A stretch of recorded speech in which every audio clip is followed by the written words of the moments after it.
ಕೂರ್ಮ ಅವತಾರವು ಮಹಾವಿಷ್ಣುವಿನ ಎರಡನೇ ಅವತಾರವಾಗಿತ್ತು.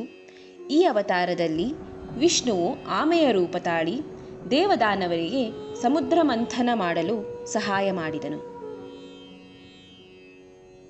ಒಂದು ದಿನ ದುರ್ವಾಸ ಮುನಿಗಳು ಇಂದ್ರಲೋಕಕ್ಕೆ ಭೇಟಿ ನೀಡಿ ಶಿವನಿಂದ ದೊರೆತ ಹೂವು ಮಾಲೆಯನ್ನು ಇಂದ್ರನಿಗೆ ಉಡುಗೊರೆಯಾಗಿ ನೀಡಿದರು. ಮಾಲೆಯನ್ನು ಸ್ವೀಕರಿಸಿದ ಇಂದ್ರನು ತನ್ನ ವಾಹನವಾದ ಐರಾವತದ ತಲೆಯ ಮೇಲೆ ಇರಿಸಿದನು. ಐರಾವತವು ಇಂದ್ರನೆಡೆಗೆ ಬರುವಾಗ ಮಾಲೆ ಕೆಳಗೆ ಬಿದ್ದು ಐರಾವತದ ಕಾಲಡಿ ಸಿಲುಕಿತು. ಶೀಘ್ರಕೋಪಿಯಾದ ದುರ್ವಾಸ ಮುನಿಗಳು ಇದನ್ನು ಕಂಡು ಕೋಪಗೊಂಡು ತನ್ನ ಉಡುಗೊರೆಗೆ ಅಗೌರವ ತೋರಿದ್ದಕ್ಕಾಗಿ ನಿನ್ನ ರಾಜ್ಯ ಸಂಪತ್ತು ಎಲ್ಲವೂ ನಾಶವಾಗಲೆಂದು ಶಪಿಸಿದರು. ಬ್ರಹ್ಮದೇವನೊಡಗೂಡಿ ಇಂದ್ರ ಹಾಗೂ ಇತರರು ವಿಷ್ಣುವಿನ ಬಳಿ ಸಹಾಯ ಕೇಳಿ ಬಂದರು. ಆಗ ಮಹಾವಿಷ್ಣು ಸಮುದ್ರ ಮಂಥನ ಮಾಡಲು ತಿಳಿಸಿದನು ಮತ್ತು ಈ ಕಾರ್ಯವು ದೇವತೆಗಳಷ್ಟೇ ಮಾಡಲು ಸಾಧ್ಯವಾಗದ ಕಾರಣ ದಾನವರ ಸಹಾಯವನ್ನು ಪಡೆದುಕೊಳ್ಳಲು ತಿಳಿಸಿದನು. ಇಂದ್ರನು ಅಸುರರ ದೊರೆ ಬಲಿಯ ಬಳಿ ಬಂದು ಸಮುದ್ರ ಮಂಥನಕ್ಕಾಗಿ ಸಹಾಯ ಕೇಳಿದನು ಹಾಗೂ ಸಮುದ್ರ ಮಂಥನದಿಂದ ದೊರೆಯುವ ಅಮೃತವನ್ನು ದೇವದಾನವರು ಸಮಾನವಾಗಿ ಹಂಚಿಕೊಳ್ಳಲು ನಿರ್ಧರಿಸಿದರು.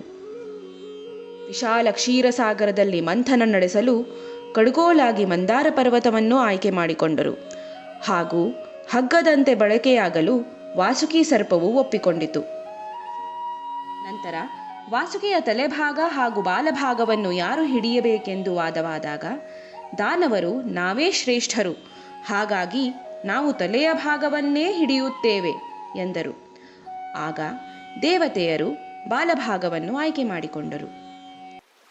ಸಮುದ್ರವನ್ನು ಕಡೆಯಲು ಪ್ರಾರಂಭಿಸಿದಂತೆ ವಾಸುಕಿಯ ಬಾಯಿಯಿಂದ ವಿಷವಾಯು ಬರಲು ಶುರುವಾಯಿತು. ಆಗ ದಾನವರು ತಮ್ಮ ನಿರ್ಧಾರಕ್ಕೆ ಪಶ್ಚಾತ್ತಾಪಗೊಂಡರು. ಬೃಹತ್ ಮಂದಾರ ಪರ್ವತ ತನ್ನ ಭಾರದಿಂದಾಗಿ ಸಮುದ್ರದೊಳಗೆ ಮುಳುಗಲು ಪ್ರಾರಂಭಿಸಿತು. ಆಗ ಎಲ್ಲರೂ ಸಹಾಯಕ್ಕಾಗಿ ಮಹಾವಿಷ್ಣುವಿನ ಪ್ರಾರ್ಥನೆ ಮಾಡಿದರು. ಮಹಾವಿಷ್ಣುವು ಬೃಹತ್ ಆಮೆಯ ರೂಪ ತಾಳಿ ಮಂದಾರ ಪರ್ವತವನ್ನು ತನ್ನ ಬೆನ್ನ ಮೇಲೆ ಹೊತ್ತು ಸಮುದ್ರ ಮಂಥನಕ್ಕೆ ನೆರವಾದನು. ಸಮುದ್ರ ಮಂಥನದಲ್ಲಿ ಮೊದಲು ಹೊರಬಂದ ವಸ್ತುವೇ ಹಾಲಾಹಲ ಎಂಬ ಕಾರ್ಕೋಟಕ ವಿಷ. ಇದು ಭೂಮಂಡಲದ ಜೀವರಾಶಿಗಳನ್ನೆಲ್ಲ ಕೊಲ್ಲುವಷ್ಟು ಸಮರ್ಥವಾಗಿತ್ತು.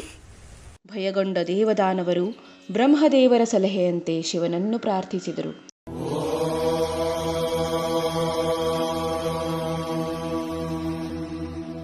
ನಮಸ್ತೆ ಅಸ್ತು ಭಗವನ್ ವಿಶ್ವೇಶ್ವರಾಯ ಮಹಾದೇವಾಯ ತ್ರಯಂಬಕಾಯ ತ್ರಿಪುರಾಂತಕಾಯ ತ್ರಿಕಾಗ್ನಿಕಾಲಾಯ ಕಾಲಾಗ್ನಿರುದ್ರಾಯ ನೀಲಕಂಠಾಯ ಮೃತ್ಯುಂಜಯಾಯ ಸರ್ವೇಶ್ವರಾಯ ಸದಾಶಿವಾಯ ಶ್ರೀಮನ್ಮಹಾದೇವಾಯ ನಮಃ.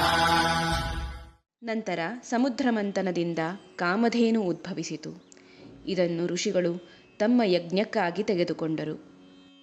ಉಚ್ಛೈಶ್ರವ ಎಂಬ 7 ತಲೆಯ ಕುದುರೆಯನ್ನು ಅಸುರರ ದೊರೆ ಬಲಿ ತೆಗೆದುಕೊಂಡನು. ನಂತರ ಐರಾವತದ ಜೊತೆಗೆ 8 ಹೆಣ್ಣು ಆನೆಗಳು ಉದ್ಭವಿಸಿದವು. ಇವುಗಳನ್ನು ಇಂದ್ರನು ತೆಗೆದುಕೊಂಡನು. ಅದನಂತರ ಕೌಸ್ತುಭಮಣಿ ಎಂಬ ಅಮೂಲ್ಯವಾದ ರತ್ನವನ್ನು ಮಹಾವಿಷ್ಣು ತೆಗೆದುಕೊಂಡನು. ಆಮೇಲೆ ಇಷ್ಟಾರ್ಥ ಪೂರೈಸುವ ಕಲ್ಪವೃಕ್ಷವನ್ನು ಇಂದ್ರನು ಪಡೆದುಕೊಂಡನು. ನಂತರ ಉದ್ಭವಿಸಿದ ಅಪ್ಸರೆ ಕನ್ಯರಾದ ರಂಭೆ, ಊರ್ವಶಿ, ಮೇನಕೆಯರು ಇಂದ್ರನ ಲೋಕಕ್ಕೆ ಹೋದರು. ವಾರುಣಿ ಎಂಬ ದೇವತೆ ಸುರಪಾನ ಹೊತ್ತು ಉಗಮಿಸಿದಳು. ಈ ಸುರಪಾನವನ್ನು ಅಸುರರು ಪಡೆದುಕೊಂಡರು. ಅದನಂತರ ಚಂದ್ರನು ಉದಯಿಸಿ ಶಿವನ ಮುಡಿಗೇರಿದನು. ಪಾರಿಜಾತ ವೃಕ್ಷವನ್ನು ಇಂದ್ರನು ತೆಗೆದುಕೊಂಡು ತನ್ನ ಉದ್ಯಾನವನದಲ್ಲಿರಿಸಿದನು. ನಂತರ ಉದಯಿಸಿದ ಶಂಖವನ್ನು ವಿಷ್ಣುವು ತೆಗೆದುಕೊಂಡನು. ಅದನಂತರ ಸಾರಂಗವೆಂಬ ಶಕ್ತಿಯುತವಾದ ಬಿಲ್ಲು ಉದಯಿಸಿತು. ನಂತರ ಅದೃಷ್ಟದ ಸಂಕೇತ, ಭಾಗ್ಯದ ದೇವತೆ ಮಹಾಲಕ್ಷ್ಮಿಯ ಉಗಮವಾಯಿತು. ಲಕ್ಷ್ಮೀದೇವಿಯು ವಿಷ್ಣುವನ್ನು ಪತಿಯಾಗಿ ಸ್ವೀಕರಿಸಿದಳು. ಕೊನೆಯದಾಗಿ ದೇವತೆಗಳ ವೈದ್ಯ ಧನ್ವಂತರಿಯು ಕೈಯಲ್ಲಿ ಬಂಗಾರದ ಕಳಸದಲ್ಲಿ ಅಮೃತ ಹೊತ್ತು ಉಗಮಿಸಿದರು. ಅಮೃತ ಉದ್ಭವಿಸಿದ ನಂತರ ಅಸುರರು ಅಮೃತಕ್ಕಾಗಿ ಜಗಳಕ್ಕಿಳಿದರು. ಧನ್ವಂತರಿಯ ಬೆನ್ನಟ್ಟಿದರು. ನಂತರ ಮಹಾವಿಷ್ಣು ಸುಂದರ ಹೆಣ್ಣಿನ ರೂಪವಾದ ಮೋಹಿನಿ ರೂಪ ತಾಳಿ ಅಸುರರನ್ನು ಮೋಹಗೊಳಿಸಿದಳು. ಅಮೃತವನ್ನು ನಾನೇ ಎಲ್ಲರಿಗೂ ಸಮನಾಗಿ ಹಂಚುತ್ತೇನೆ, ಎಲ್ಲರೂ ಶುಚಿಯಾಗಿ ಬನ್ನಿ ಎಂದು ಹೇಳಿದಳು. ಮೋಹಿನಿಯ ಮಾತಿನಂತೆ ಅಸುರರು ಹೊರಟ ಹೋದ ಮೇಲೆ ಅಮೃತವನ್ನು ಎಲ್ಲ ದೇವತೆಗಳಿಗೆ ನೀಡಿದಳು. ಅಮೃತವನ್ನು ಕುಡಿದ ದೇವತೆಗಳು ಅಮರರಾದರು. ನಂತರ ನಡೆದ ಯುದ್ಧಗಳಲ್ಲಿ ಅಸುರರನ್ನು ಸೋಲಿಸಿದರು. ಈ ರೀತಿಯಲ್ಲಿ ದೇವತೆಗಳಿಗೆ ಸಹಾಯ ಮಾಡಿದ ಮಹಾವಿಷ್ಣು ಧರ್ಮಸ್ಥಾಪನೆ ಮಾಡಿದನು. ಕೂರ್ಮಾಕೃತೆ ತ್ವವತು ನರ್ಮಾತ್ಮ ಪೃಷ್ಠಧೃತಭರ್ಮಾತ್ಮ ಮಂದರಗಿರೇ